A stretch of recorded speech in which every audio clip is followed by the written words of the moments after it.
Hey everyone, welcome to Fab Collab Live's Curtain Call series. And we've been doing this almost a month now, so I'm pretty excited. And we started with Leah and myself, the co-host of the series. And of course, we had Aline Morales, and then Afro-Brazilian musician. Then we had Deborah Dawson, flamenco and Indian dancer. And today we have Yeti Yetunde Lady Son. She's an Afro Cuban singer and percussionist and a woman that I greatly admire and I've looked up to for many years here in Toronto. I had the privilege of performing with her a few years ago with Ventanas, and now I'm just going to welcome her onto Fab Collab. Okay, Yeti, I see you're on there. Can you just request to join and I'll add you right away? And hey, Sarita. Andrea Garcia, and Megs Besanigan. Oh my god, these names are amazing. Okay, so Yeti, I believe if you look at the chat, it should say request to join. Oh, there you go. View request. Should I accept her? I think it's a unanimous yes.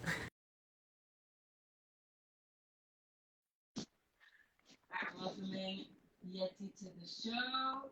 Waiting for her to join.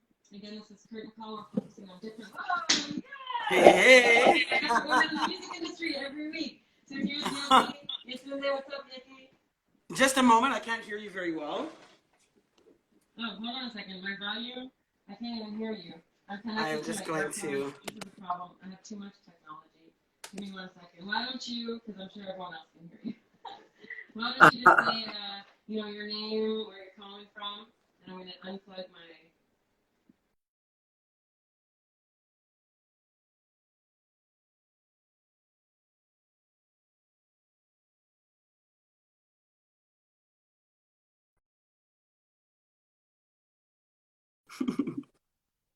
I believe so. There you are. Yes. Oh, we're back? Okay. Yeah, sorry, my bad. No problem. So hey Anne, hey everyone, thanks for joining, guys. I'm stoked to introduce Yeti. Right before you joined, I said you're one of my favorite artists who I greatly admire here in Toronto. Yeti Yetunde Lady Son. You have many names. We're gonna get into that. Afro Cuban. I definitely want to talk about your music, your background, what's going on in your life. And we'll get into that. So first of all, can you you told me already, but I really want everyone to know, what does your name mean? And can you say your full name? Yes, my name is Yetunde Yolanda Abiodun Ajashim. Oh my God, power. I mean, all the names have a meaning, but my first name in particular, Yetunde, means grandmother reborn. Wow. In Yoruba. Yeah, so it's basically. I love that. I'm referring to the fact that I have an old spirit or an old soul, and I was born very closely to the death of my great grandmother, so that's why I was given the name. Wow, power. Yeah. Where was your great grandmother from? Nigeria. This is my great grandmother was. Have you been to her state? Can you hear me? Absolutely, many times. Oh, okay. Amazing. Yeah, I lived in Nigeria for the first 5 years almost of my life, and then my dad continues to live there, so I was visiting every summer for many years until yeah. He's still there. Is he tuning in live on Instagram today? I don't know if he'll be tuning in live, but he's definitely still there. I wish. So tell us a little bit more. You say you're Jewish, according to your background in the bio in our Fab Collab stories, that Right. You're of Jewish, Italian, and Nigerian descent. Can you tell us a bit about that? That's a fascinating combo. It is kind of an interesting mix. Essentially, there's a lot of story behind that, but my mother is a product of an adoption. So she was adopted into a Russian Jewish household. And so that's where my Jewish sort of background would come from. Got it. Biologically, however, my mom is born to a Sicilian mother, Italian mother, and a Black American father. So my mom is very high complexion, but she is a Black woman. She's a mixed woman. And yeah. So that's where the Italian comes in. A lot of people ask me about Italy, but I have no connection. Yeah. Right, but it's in the blood. You got a lot of powerful bloodlines there. Got it. You got it. Oh There you go. man. And then so tell me, so all of those mixes, I mean, you're a little bit like me in that, if I can honor myself by saying that, in that you have all these bloodlines mixed, but the music that you do isn't necessarily directly associated to those bloodlines, sort of indirectly. Can so because you're changing now, we're gonna get there. But Yeah. the music that you're kind of known for is Afro Cuban music. So can you tell us a little bit about how you got there and why that music? Yeah. I Oh, mean, hello, Leah. I had the opportunity. I had the opportunity actually to visit Cuba when I was in high school, and it had a hugely profound sort of Mhm. effect on me personally. Got it. It was one of the first places that, strangely enough, as a person living in the diaspora of Africa but being of African descent Mhm. directly, I was going to Cuba. For me, I was able to see, the Afro-Cuban culture, and just how it had been preserved 400 years later in Cuba, Mhm. to the extent that it actually, I learned things about my own culture that I didn't even know based on living in Nigeria even. Wow. Like The what? Can you tell us something, like one thing that you learned that changed well, you? I mean, I'll give you an example. The religious aspect of the Yoruba religion. So Yoruba is a language. It's a culture. It's a people. Hmm. Uh, we are a people, but the religion itself in Nigeria, through colonization and all these kinds of things that we know about, kind of took a back seat for a lot of more affluent Yoruba households. So Hmm. essentially, my family's Christian. We're Anglican, and my Hmm. and on my dad's side rather. Hmm. So his religion, it was taboo. The Yoruba religion in Nigeria Oh is, wow. in a lot of, it's considered more primitive, more of the working Yeah. class kind Uh-huh. of, Similar to Brazil, I guess. Like Alini was talking about on Curtain Call a couple of weeks ago, and she was also talking about the Yoruba tradition and Afro-Brazilian right. traditions and languages. And it's Yeah. also So it's also seen a bit as taboo. I mean, and like flamenco, like blues, like all the best musics. Just saying. right, usually the case.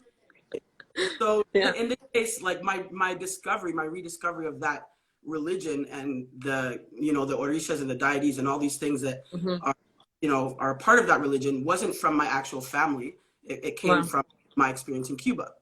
So Okay.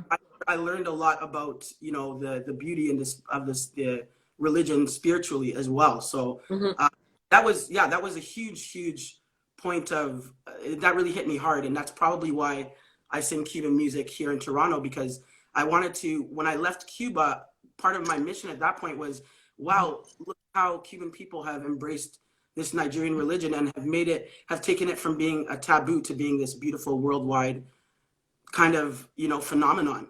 And so Hmm. for me, like I want to come back and kind of honor the diaspora, the people who are Right. continuing this outside. So what can I do best to do that is to play Cuban music, San Montuno, which is their Mm.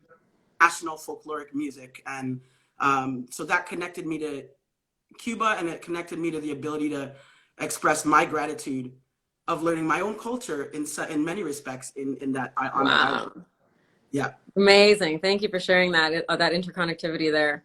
So you mentioned San Montuno. Can you just tell us a bit more about that? What is San Montuno? So San Montuno, it's I guess the what I call the folkloric kind of tradition of Cuba. Hmm. My opinion, I mean, I don't want to speak for Cubans, I cannot do that, but from what I've heard and what I've studied, is it's more of the national sort of music of Cuba. It comes from the campesinos, the country. Hmm. It very much depicts the lifestyle of the campesino, the lifestyle of Hmm. your day-to-day sort of brunt work, and what goes into love and life, and your day-to-day living. Yep. So yeah, it's very beautiful music. It's very it's music of the people, and so Hmm. it really describes the Cuban culture in a way that's very unique, in my opinion.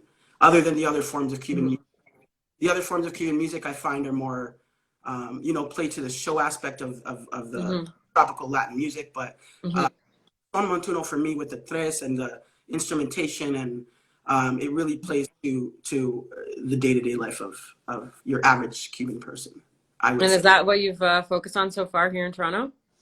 In That kind Toronto, of like roots, sort of, so to speak? Roots that's kind Cuban? of, yeah, the roots Cuban. That's what I've kind of as a person with an old spirit, I kind Yep. of on the older. Grandmother reborn. There you go. So I I kind love that. It's so powerful. Oh my of God. it I is can't believe I right. never knew that.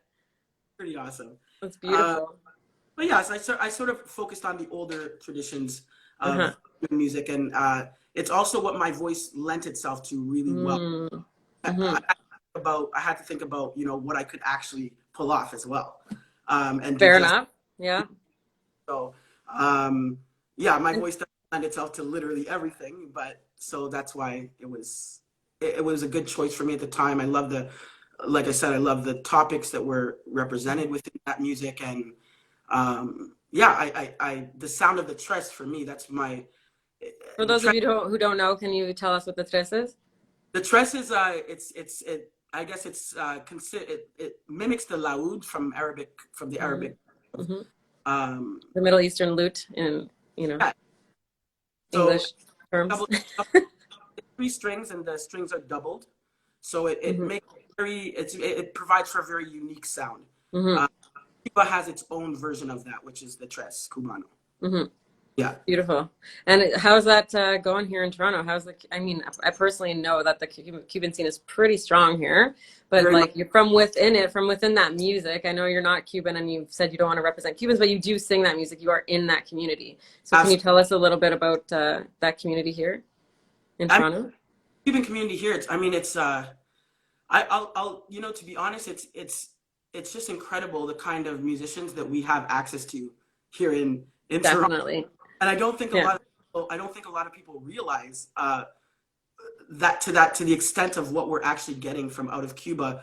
Hmm. I look at it like, a lot of these major bands these renowned Cuban bands that we revere, across the globe, that we really love. I mean, when these bands go out and play, some of these members of these bands, they end up staying in those respective God, we're countries. so lucky. So that's what we have here. We have Yeah. the cream of the crop in Yep. Cuba, right here in Toronto. So it's pretty incredible that we have access to those kinds of musicians that have that kind of knowledge, and that um, you know, yeah. For me, it's been a learning experience in so many ways. Just even how to carry myself within that, and kind of Hmm. know my place and be respectful around the Yeah. culture. That's And what I was gonna ask. Like, like the fact that you aren't Cuban, does that affect the scene? Does that, because I know I'm not from Spain and I do flamenco, and that sometimes does affect my art, acceptance, like all sorts of things, the questions of appropriation, appreciation, all those big questions. So do they accept you here in the community in Toronto? Like, how do you feel? Like, how does that work? so I've had like a range of different experiences, and when I started out about 15 years ago, I was very green. My band we were learning the style As we of all are, yeah. so I think back then, I think a lot of Cubans in that time were quite apprehensive to work with me, having the skill level that they had, Hmm. and knowing the background of the music, and then Wow. here's this Canadian woman that's singing Cuban music, and I don't do it quite the same way, because I can't possibly, Hmm. right? Of So course. so I think at the beginning it was people had to settle in the idea of me Hmm. doing what I do, and then there was an opening, like there was a point where things shifted, and I feel that I've been very, very embraced by the Cuban community here at this stage in the game. Like I've had a lot of good talks. I've had a lot of really great people tell me, give me some advice along the way, Hmm. not just around my playing, but around personal relations and just how culturally things work in the Right. culture. Uh, Huge. yeah, so it's been really. And can I ask you, like, what was that turning point that you felt that shift? I think when there became a point when people did start to respect what I was trying to do, and saw it for what it was, and were and kind of saw that I was interested in the culture, not trying to appropriate, Hmm. trying Right. to, not trying to put anybody out of work or cause grief or cause Hmm. problems. It was more, I think that, and also as bands, as people who came and settled into the music scene here, kind of settled and things grew, people became Hmm. people became their own entity. So Hmm. the level of, I guess, disdain here and there was gone, because everybody was doing their own thing, and and coming up together. It was people were prospering, so it made a difference in terms of Yeah. being received. And what about your first album? Because you did do an album based on this sound, and it Mhm. received an award, right? Am I correct with Yeah, that? I seem to yeah, remember that. yeah. For best world music album, that was back then. That album was sort of a point of sadness for me, a difficult time in my career. I had been sponsored by somebody to do the album, and that kind of fell through right at the very end of the album. Oh my I, God. I didn't get to release it the way I would have liked. I think the album was out for about 3 months before it was taken off all the shelves, and that What? was Why? we had a breakdown with the sponsor of the album, and at that time the person sponsoring was I guess so upset about everything that Oh my they God. didn't want to see my career move forward. No, wait, what? So what happened? Where's the album now? Where can we get it? You know what? The album's out there. Some people have it. It's a limited edition. If any, you know what I mean. Limited edition. Go buy the album. At this stage in the game, it's very limited. Oh, I don't even controversial album. I love it. I don't Everyone even, go buy it right now. Watch. Support local. Support your artists. well, it might not go to me, so I don't know about that. But yeah. Oh, never mind. Contact Yeti first and get the album directly from There Yeti. you go. Okay. And that was like more traditional Afro Cuban sound, right? That first album? That was a lot of years ago. That was 10 years ago now. So yeah, 10 years ago. Wow, everything has changed. So what are you working on now? So right now I'm working on a new album, Afro, sort of more African music. I agree with Leah. We want this album. Should we sorry, let's just go back to that for 1 second. Like, should we relaunch it and like re-release it? You know, limited. Anyway, we can talk about that, but hey, I don't know if that's possible. I don't even know if I want to dig up that. Okay. Okay. I am happy moving forward in my career for sure, and I'm very excited for the album that Contact Yeti for the album. Yes, I love it. I love it. Thanks, guys. Yeah, like I'm at this stage in the game. I'm definitely doing some new music, different things. More current, more today. Very. All my music has a social commentary, so the music is very close to my heart. A lot of the messaging. It's African music with some pop, with some reggae, with some hip hop. Like, it's just a really beautiful blend of what I believe makes me as an artist. And so I've been known as a Cuban artist, but I sing hip hop, I sing R&B, I sing reggae. I can do I have a lot of diversity within what I do. So this album for me is really an album from me about, and it really represents my musical tastes and what I've kind of picked up. I cannot wait. You know, it seems to take us so long to become ourselves, you know. I'm always thinking about that. So this one is Pure Yeti coming out. When is it coming out? Do we know yet? Is it a pandemic thing? So it's a pandemic thing. We're on.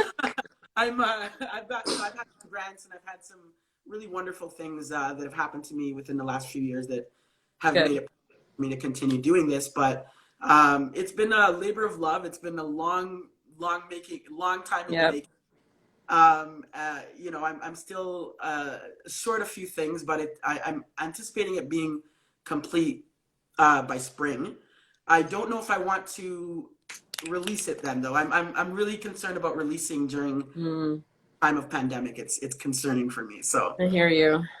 Yeah. Although digital is the way to go. I don't know. Some people don't even release physical copies anymore at all. It is. Judith Cohen. Hello, Judith Cohen. Happy birthday, Judith Cohen. Oh, happy birthday. Just saying. What's the name of the new album? We have that question. Yeah, what's the name of the new album? I'm sorry, the new album is called Yetunde Africa Libre. Ole, sabor, as you always say. I can't wait. Okay, everyone stay tuned for that. We're going to post about it for sure on Fab Club and lead you there, whether it's an online release. Oh, Instagram shut me out. New login. Well, nice one. Quick work there. Mom. She's like, teaches me how to do Zoom, I swear to God. Okay, so where is my train of thought? Yes, whether it's a digital or online or in-person release. I mean, in-person seems unlikely at this point in the spring, but who knows? Vaccines are coming out. But we'll all be there. We'll be there to support. That's the thing. I don't know. Like releasing online is not ideal for me. I really have been kind of against that. So Yeah. I'd like to release when I'm able to release Hmm. two actual bodies in an audience. So I'm trying to hold out as long as I can. Yeah, makes sense. None of us know what's going to happen, right? So I mean, you're a powerhouse on stage, so we definitely want to be there when you release it in person. So I thank you. can see that. So you're gonna hold on to it and then blast the world. Yeah? The idea, Can't wait. mind Okay, so you, I want to get into you said there's like a lot of social commentary in this album, or that's like kind of more what this is about. Can you tell us more about that with everything that's been going on in the world? I really want to touch on that and get your thoughts and like what you've been thinking during this whole time with the pandemic. Anything you want to touch on, okay? I'm just open in the field. The pandemic, Black Lives Matters, Indigenous issues, anything that's personally touched you and may have come out in this album, maybe touched upon in this album. I think all of those issues have personally touched me. You and Probably, everyone. You and everyone. probably many We others. want to hear what you think about them. Um, but yeah, I mean, as far as like, wow, I don't know, the pandemic stuff, I'm kind of just waiting that out like everybody else. I mean, Yeah. nobody seems to know what's going on, Yeah. and I'm just going to leave that there because Yeah. very controversial issue and online. Like Hmm. one of the things I've been noticing that's really kind of getting to me is the amount of name calling and bullying that's happening Yeah. 100%. online, and it's happening with people that I've known for years, and people. It's almost mind boggling to me. So Yeah. And can actually pause there for a second before we move on to the other. Oh no. Are we frozen? Give me a second. Is it frozen over there? Hmm. Oh no.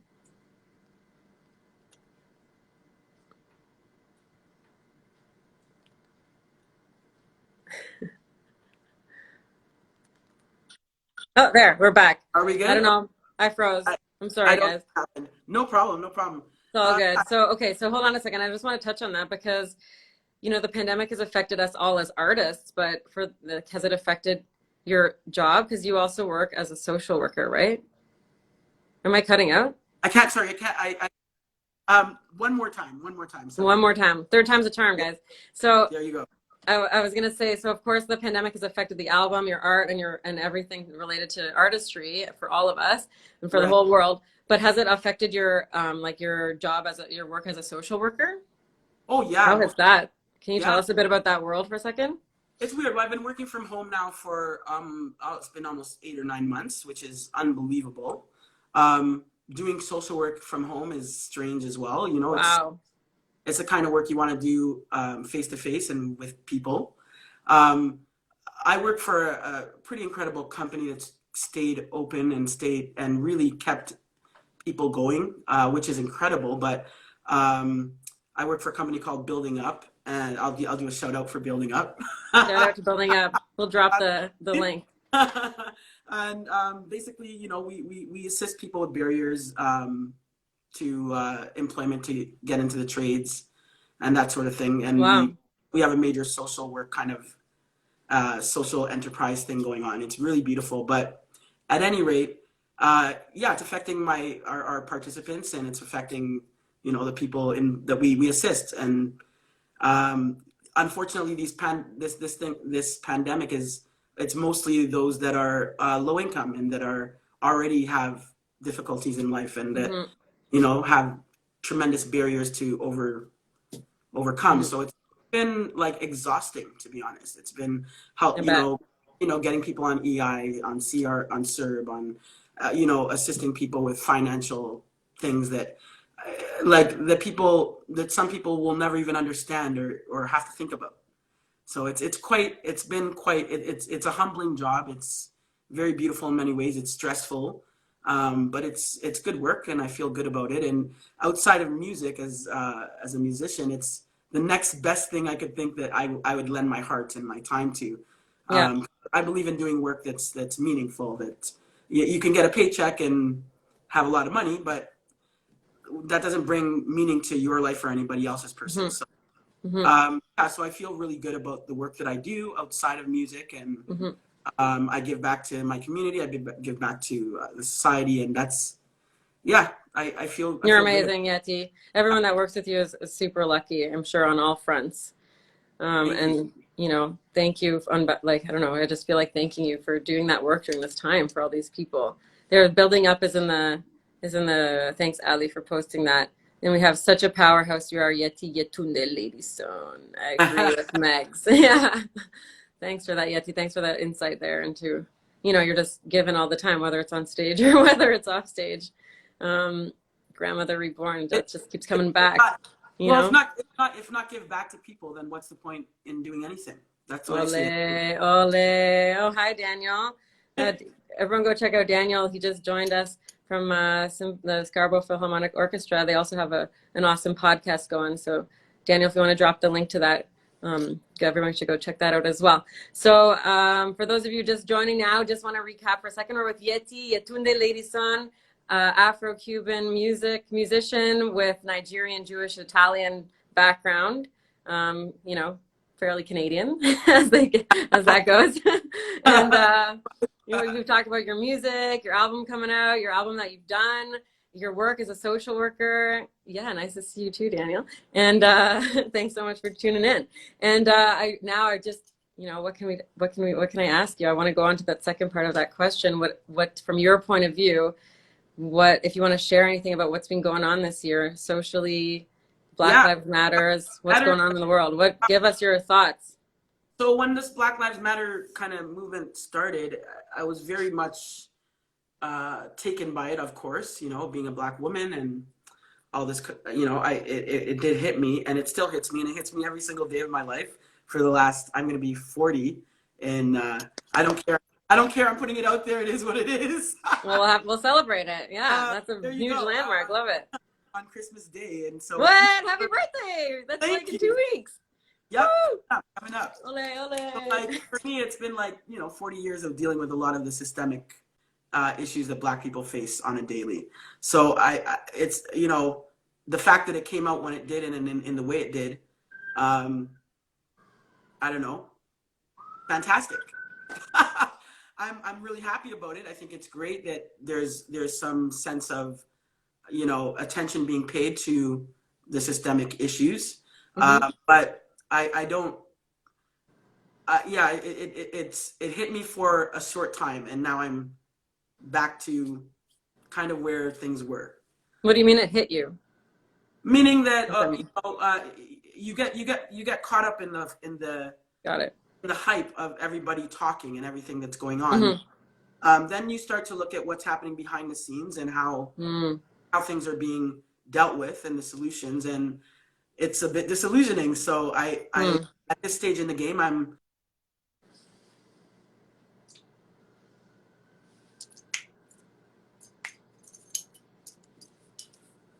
sorry. My voice.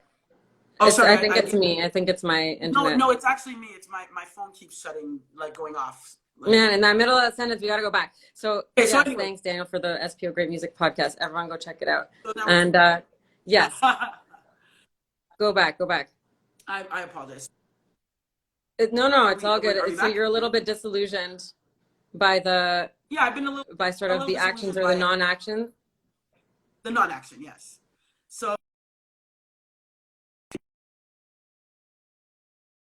in this day and age, sorry, like everything else in this day and age, it kind of just got dropped, and we're a society that goes from one thing to the next thing to the next thing to the next thing, and nobody reflects, nobody really internalizes anymore. So you think it hasn't changed? It's not changing anything, and we're just back in the same old.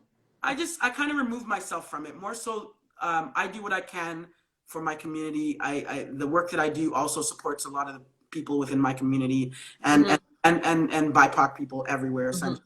So, I mean, I think each person can do what they can on their own on a day-to-day basis to correct themselves and to do what they know is right. I think that, there is power in numbers. So I do support any movement that really, really does support, the breakdown of these systemic barriers that we experience. But yeah, I think I found my own ways to support that seem more viable for me. And that's led me to two questions that I would love to ask you. Number one is, how can we help? How can everyone else help? What, like you said, everyone on a daily basis can do something. What can we do? I think people can listen and not rebuttal. Everyone everybody has an opinion, everybody has something to say, but the people who experience things are the ones who are the experts on that, right? So I You'd think that, think. One yeah. would think. So I think the listening aspect, and then also I say to my own, to Black people or people of color who are on the other side of things, that there has to be a sense as well of allowing safety for people who don't know things to be able to ask questions. And I think that gets lost a lot of times where there's a lot of battling and arguing back and forth, but um, there is ignorance in the world. It does exist. There's a lot of people who aren't exposed and just don't know things. Yeah. And so they have views, and the way to combat those views is not to say, hey, look it up yourself, do the work on your own. It's to say, hey, I guess you didn't know. Let me explain to you, or let me give you let me give you a personal experience. People identify with personal experiences. They don't identify with, numbers and big ticket. Hey, there were this many people incarcerated last year. No, they identify with a person who's been incarcerated that tells them their story. For sure. So I think those are the daily things that we can do, is tell our story and continue telling them to the people who are willing to listen, and hopefully people start to listen, and that's the change I'd like to see. Ole. Well, we're here listening now. So if you're comfortable, is there a personal story that you'd like to share and let us know? And we'll listen. Around the issue of like a struggle. You said you faced, systemic struggles for 40 years, and that has affected you daily. Okay, What is something that that happened to me? I was locked inside a convenience store a few years ago. I went in to go and buy a product there, and the owner of the store thought I had stolen, because I was looking at the product for a while. There are a few different options, so I was looking at it. And so when I went to the front counter to go and pay for another item that I'd seen in the store, end up picking up the item that I was looking at. The guy asked me to take out I stole something. Can you take it out of your jacket or whatever? And I kind of stood there, and I was in disbelief. And I said, no, I said, I haven't taken a single thing. I would never do that. I said, but I can empty my pockets. So I emptied my pockets, and I did that. And then he said, I'll open your purse. And I felt violated. What? This is my purse. Like, women carry things in their purse. You know what I mean? Like, yeah, no, I don't know what you're talking about. My personal purse. So I was just like, wow, like, I showed him my whatever. So I kind of, at that point, I was just like, wow, like, I was blown away. So I literally took my purse and I emptied it out on the counter. And then he said, oh, take off your jacket. Okay, so I had an argument. So then I got upset, and I said, I didn't come here to steal. I didn't steal a single thing. I brought this to the counter for you to pay for. And then I pulled out the money that I had, because I actually had a good chunk of money on me. And I said, you know what I mean? There's no reason. I would never, like, are you kidding me? The best part about this story is that I went to leave now, grabbed all my stuff, went to open the door, and I was locked inside the convenience store. No. So I asked the guy, can you please call the police? Because this is illegal. You're locking me in. He said, don't worry, I'm calling the police. I said, okay, call the police. Didn't call the police, just stood there, and we had like a standoff, just stared at each other.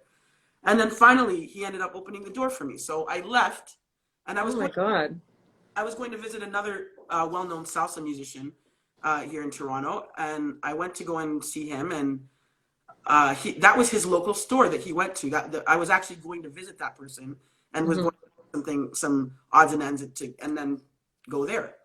So needless to say, I told him when I got there, this is what happened to me. And my musician walked me over to the store, because that was his person. And we walked in together. We went up and down the aisles. We bought a couple more. He bought some things, came to the front aisle with me, and said, hey, I come in here every day. You know me. We're friendly. He said, this is my friend Yeti.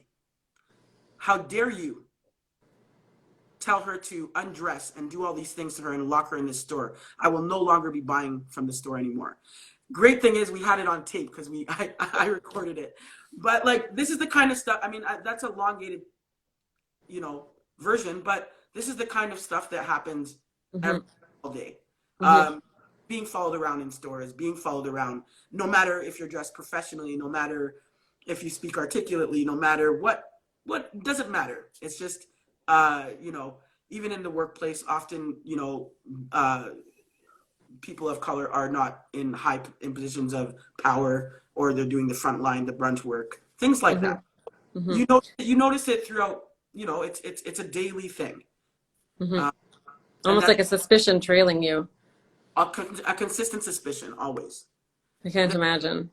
Gonna do I mean, the something. only time I was accused from stealing of a store and locked in a convenience store, it actually happened to me.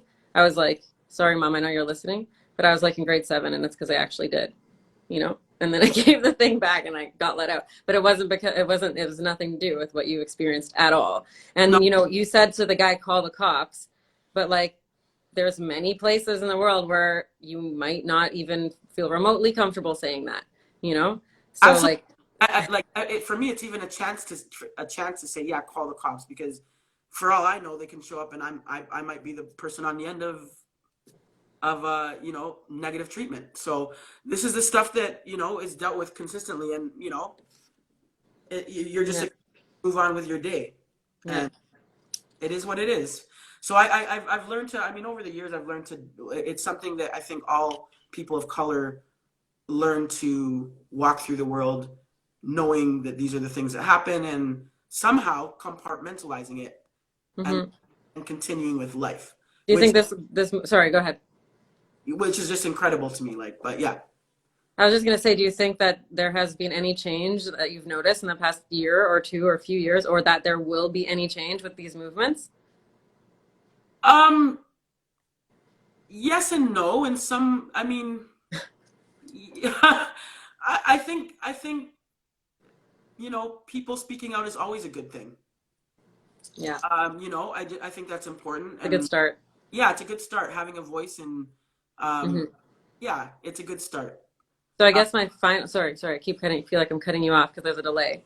I'm sorry. I put more of the responsibility on people of color at this stage to start to do things for themselves, Wow. and move on in a different way than we have been in the past, because I think trying to integrate into a system that it doesn't want us there is at some point, like, you know, hitting a dead horse. Like, Mm-hmm. Mm-hmm. I hear you. it's pointless. So yeah. I mean, I feel like, you know, similarities can be drawn with the indigenous issues going on too, trying to join a system that was created specifically to not have said people join might I, not work out. I mean, indigenous people are still asking for water in this country, and you know, we're going to give them vaccines, but they have no water. So there's a lot to think about. There's a A lot lot. to fight for, a lot to think. And can I ask you, I mean, we could go on forever here, and I definitely, we will continue this conversation, but how has that come into your music at all? Into your next album, these issues? A lot of issues. I try not to speak for others. I've learned over the years not to do that. And so I speak of my experiences. And so a lot of my album, it is called Africa Libre, because it does speak to more of the Afro Black sort of experience. Uh, Amazing. so it is, I wouldn't say I've included so much. I think a lot of there are parallels in the topics, between indigenous or a lot of other communities that are, also treated horribly, I would say. But there's no, I haven't incorporated and say that in, I would, if I Mhm. would incorporate anything indigenous, I would be asking an indigenous person Love it. to come in and guest. Yeah. Hmm. Hmm. This album is all me. There's not a lot of guesting. There is no guesting. There's But Yeti guesting on Yeti. yes, it's Yeti There's on. going to be a bit of Lady San guesting, a bit of Yetunde Yeah, guesting, a bit of there you Yeti go. guesting, a bit of Grandmother Reborn guesting, you know? Hi, Kunal tuning in from India. I love it. Thanks for being here. And this is Yeti Yetunde Lady San, Afro Cuban musician based in Toronto, Canada, with Nigerian Italian Jewish background, but also whose name means Grandmother Reborn. Oh my God. I love it more and more. Okay, before we go, I know you know, thank you everybody so much for tuning in, and we have a treat for you if Yeti will grace us by doing a little bit of live music, live singing. Will you? Yes, I'm not sure what I was gonna. Yeah. That's my wow. Yes, I agree with you, Kuna. So good to know her. Yes, I 100% agree. So, Wow, I don't know what to sing tomorrow. I'm so should I sing some absolutely anything. what would It go well can, acapella wise, what would go well? I'm oh sorry yeah, I didn't have this properly prepared. I it's all good. I okay. want to say, like, female a cappella vocals must be my favorite for some reason. I don't know why. I'm not sure why. Uh, Mayito Allende, thanks for I joining. think I might. Judith says You know what? anything. I'll go back to my Cubanisms. Love it. Love Because it. Anything. Just we got to give the half the people, a time taste sing of a your little bit. gorgeous voice. And Uh, just like, Yeti. All this talking, but really at the end of the day we're artists and we belong on the stage and this is the stage we got. So, I'm Ocho singing. C, we have a request. Oh, La Mia. Oh, we got requests going in. Holy jeez, la Oh mia. yeah. La mia. Oh Oh no, yeah. la mia means like my person, my friend, kind of deal. Uh, Aw. I'm gonna take that one. okay, I'll sing. I'll sing. I'll do a little 20 años, which is Ole, love it. an old Cuban bolero, uh, Mm. and it's a love song, and it kind of applies to some of my life with my love affairs over the years. So Oh wow. Oh I'll, yeah. I'll Getting sing into that. it. I'll sing that. So, ¿qué te importa que te ame si tú no me quieres ya? El amor que ha pasado no se debe recordar. Fue la ilusión de tu vida un día lejano ya. Hoy represento el pasado, no me puedo conformar.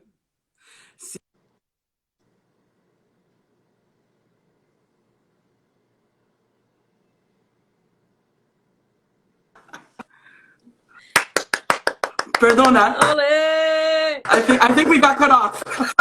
It's okay, it's okay. I'm sorry I'm about so that. stoked that you chose that song. That song, this is the flamenco version as well. No ¿Quién te way, no way. importa que te ame? Okay, we might have to do a collaboration of Yeah, that song. that Just would saying. that would be cool. I love it. I love it. We have requests like still coming in. Something Chevela Vargas, something Cuarto de Tula. You have her. We have Kunal from India saying Chavela Vargas. You have her emotion and expression. Oh wow, I love it. Thank you. Thanks, Kunal. Very cool. Yeah. Anything else you want to share? No pressure, zero pressure. People can also go buy your album. Wow, I don't, yeah, I think, wow, I don't know what else I would sing. I'm not used to singing a cappella. The truth is, I'm so used to having incredible musicians behind me. I Back, know. I know. I it makes understand. like it really does. I'm so missing my people. I really am. I hear you. Such a difference to creating and just the feel. Hmm. Yeah, yeah, my bandmates, the guys who've been with me for years, like, I think Maito just came in there too, but like, Yep. Mario Allende. Maito says sing some Los Bocucos. Oh, yes, yeah, I see, he knows what's up. He knows what's up. All right, just a little bit, just a little bit. That's You the can't good leave stuff. us hanging Good like stuff. that. Oh, Oh, Robert of Light. See, that's my dad coming on there. You got to qué sing for my dad. buenos son. Qué buenos son de mis hermanos, qué buenos son. Óyenlo bien, me vendo, no sé qué. That's all you get. Love it. Ole, sabor. I love it so much. Thank you, Yeti. Everyone stay tuned for her album. Where can we find more about you? Obviously here a little bit on Instagram. I have like honestly I've got to up my Instagram game. It's really really You're struggling. upping it right now. There you go. There you go. Facebook, I've got like I'm trying to down my Facebook game and get into the Instagram game. It's pretty. Nice, nice. I can't keep track of this stuff anymore, but Mark today as the transition. Just saying. my website says everything. So if you go Amazing. to www.yetundemusica.com.